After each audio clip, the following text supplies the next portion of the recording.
If you deploy TP-Link Kasa smart cameras, specifically the EC70 V4 or EC71 V4 models, your network perimeter requires immediate attention.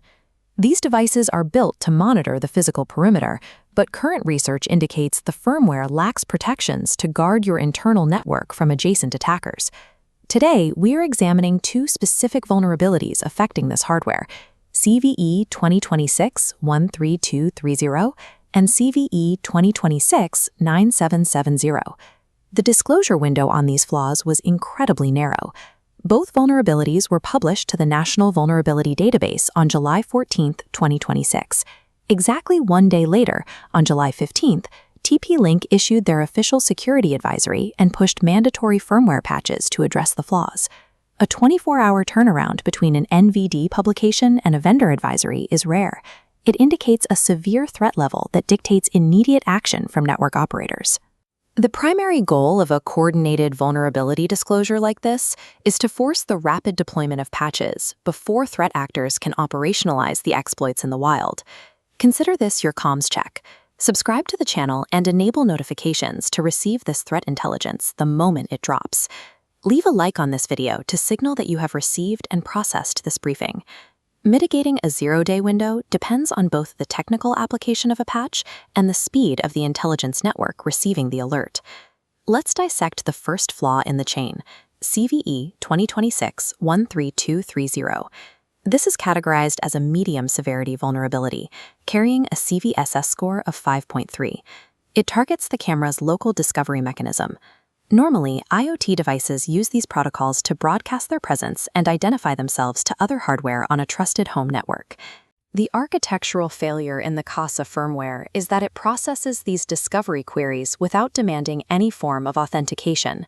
An attacker simply needs to be on the same local network, such as a compromised guest Wi-Fi, and send a maliciously crafted response directly to the camera. Instead of dropping the unauthenticated packet, the camera returns the hardware's precise physical geolocation data to the attacker. While this exploit cannot alter firmware or take it offline, it represents a complete loss of confidentiality. Unauthenticated local network access has become a direct vector for real-world physical tracking. That privacy leak is overshadowed by the second, far more destructive vulnerability in the architecture, CVE 2026-9770. This is a high-severity flaw that scores an 8.6 out of 10. Here, the manufacturer committed a cardinal error in hardware engineering. They embedded a hard-coded cryptographic key directly inside the camera's static system firmware image. Because the static key is baked into the image, any actor with adjacent network access can extract it without bypassing dynamic security protocols. With this key in hand, an attacker can initiate a man-in-the-middle attack, positioning themselves between the Kasa camera and its web management interface to intercept the communication stream. By decrypting that intercepted traffic, the attacker gains the device's administrative credentials. The presence of a static key means a breach at the local network level results in full administrative control over the camera's management interface. If we look at the CVSS version 4 vector strings for both of these vulnerabilities, the actual exploitability metrics are clear. Both flaws share two specific characteristics: low attack complexity and zero privileges required. The primary constraint on the adversary is the attack vector, categorized as adjacent network. The attacker only needs to breach your local Wi-Fi or wired LAN to execute a payload. As of this publishing, threat intelligence shows no evidence of these vulnerabilities being actively exploited in the wild. However, with zero privileges required and a low barrier to entry, automated script-level exploitation across vulnerable local networks is imminent. If you operate these devices, here is the immediate remediation protocol.